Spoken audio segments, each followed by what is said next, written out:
طيب نريد الهدوء والسكوت. بسم الله الرحمن الرحيم. الحمد لله وكفى وسلام على عباده الذين اصطفى، أما بعد.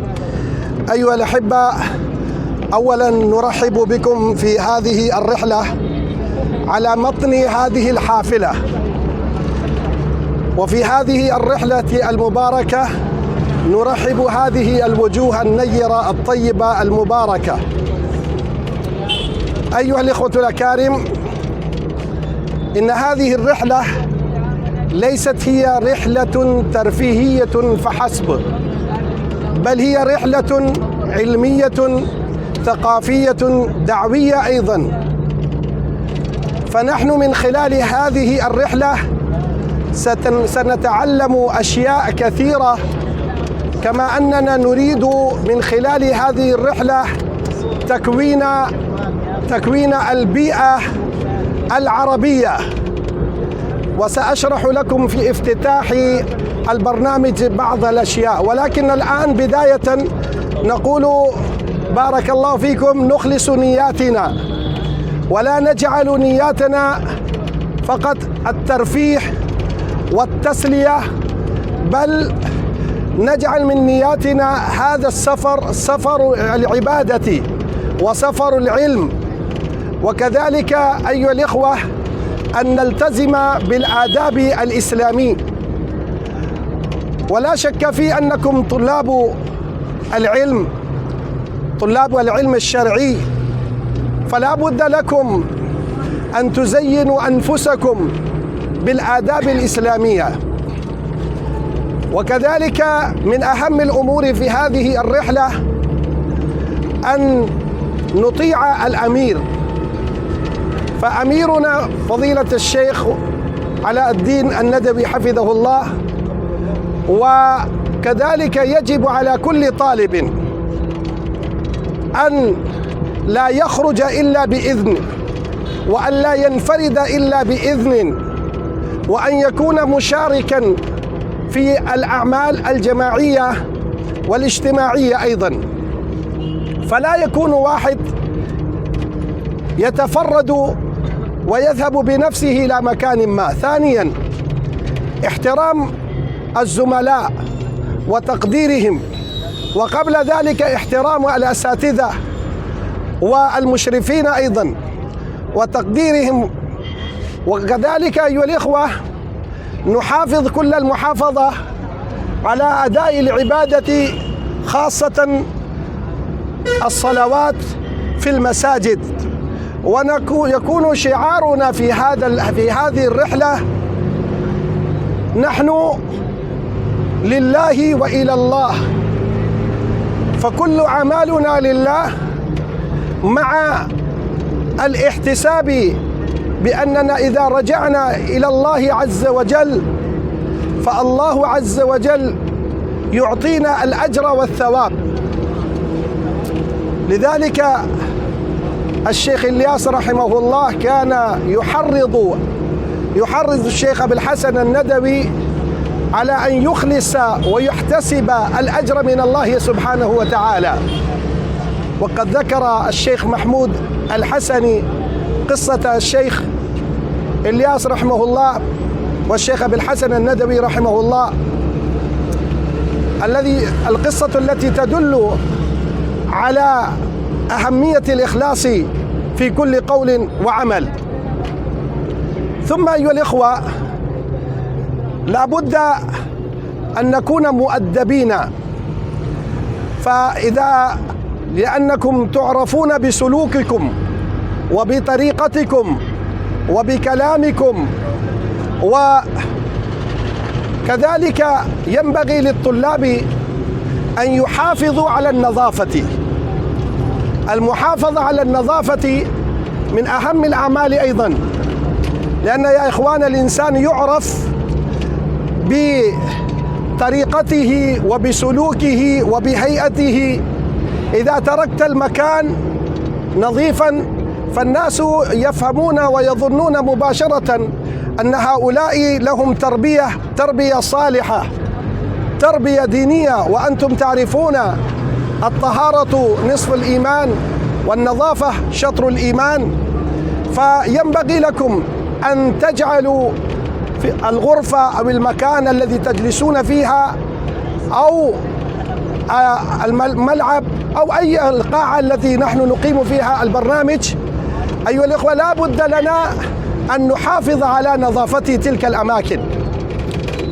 وأيضا إذا تركتم المكان تتركون أفضل مما وجدنا عليه، فلا نكون مبعثرين وتاركين الأغراض مثل الطلاب الصغار أو مثل الطلاب أو الشباب الذين ليست لهم تربية إسلامية ولا تربية دينية.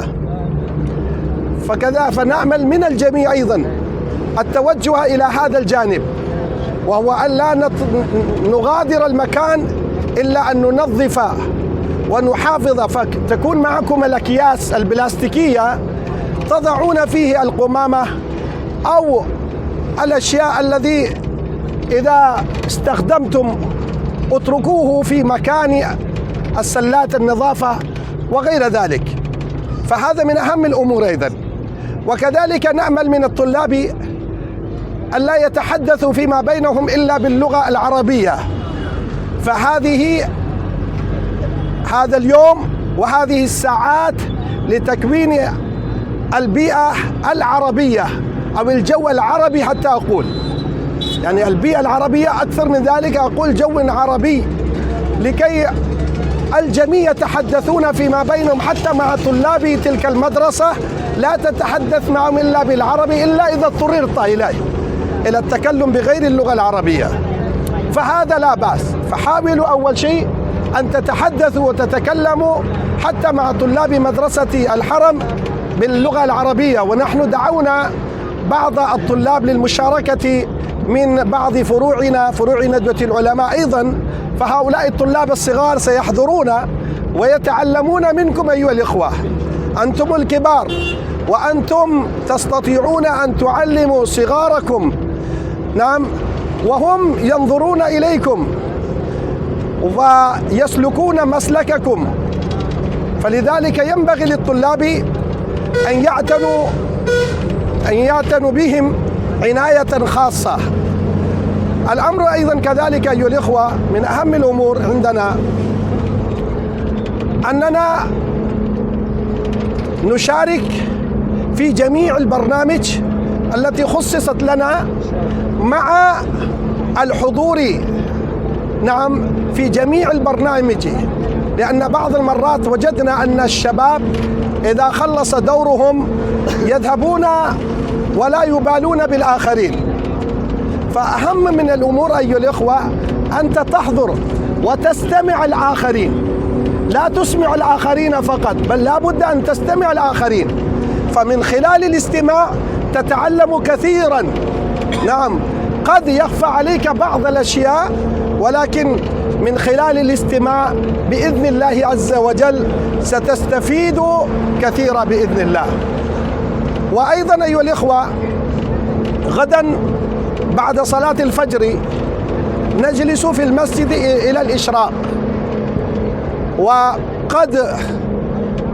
وهذا هو عملنا في جميع الرحلات، أننا نعود الطلاب على قيام بالتهجد وصلاة التهجد.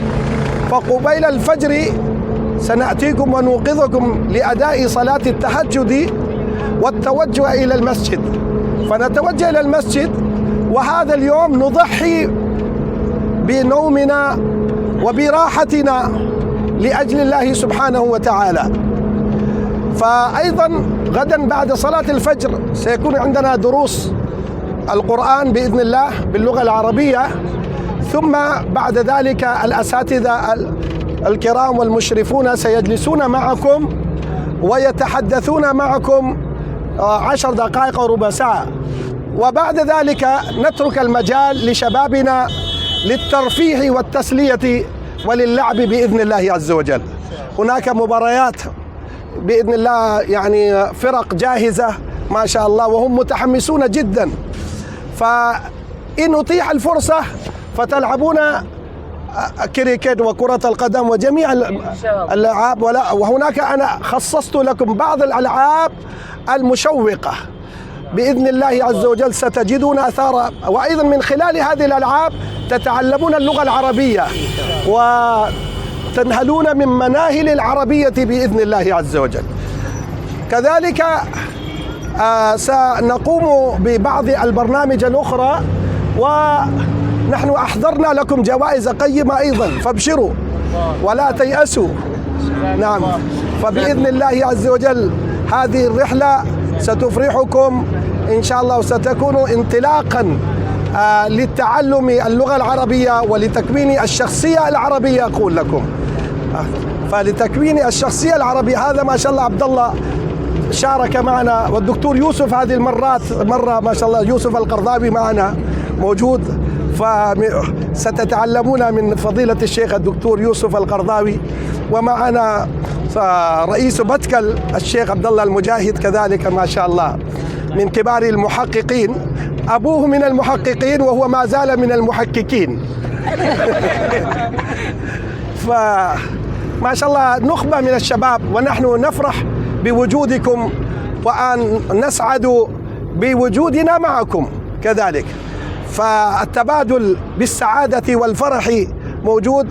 وكذلك أيها الإخوة بإذن الله عز وجل غدا بعد صلاة الجمعة نصلي صلاة الجمعة ونتغدى، ثم نقوم بتوزيع الجوائز بإذن الله، وننطلق إلى ندوة العلماء، ونرجع إن شاء الله بحماس جديد وبإقامة البرنامج الأسبوعية للنادي العربي، وبالمشاركة القوية لكي نختاركم إن شاء الله للرحلات القادمة بعد إن شاء الله اختبار نصف السنوي في الفترة الثانية بإذن الله عز وجل، ونحاول أن نختار عددا كبيرا من الطلاب ليستفيدون. وأنتم من خلال هذه الرحلة لابد أن تسجلوا الفوائد، وكذلك نعمل من الطلاب أن يكتبوا التقرير نعم لهذه الرحلة، وسنعطي بعض الجوائز بإذن الله عز وجل على من عد أحسن التقرير لهذه الرحلة.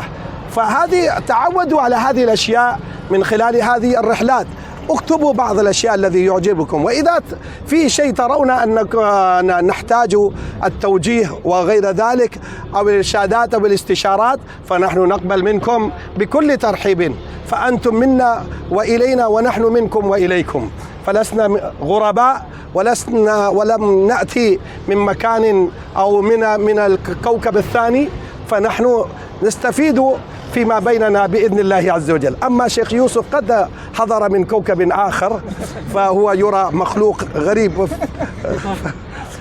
فنأمل من الجميع الهدوء والالتزام بالأدب أيها الأخوة، كذلك احترام الآخرين، احترام مشاعر الآخرين.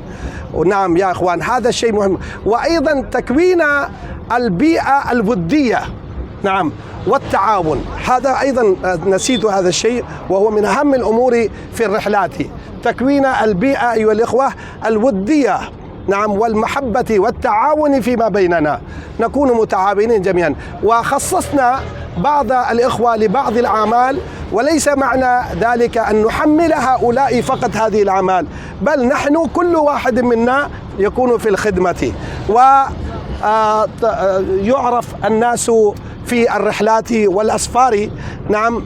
فأنتم كونوا يا أخوان من ذات طوابع صالحة بإذن الله عز وجل في هذه الرحلة الموفقة.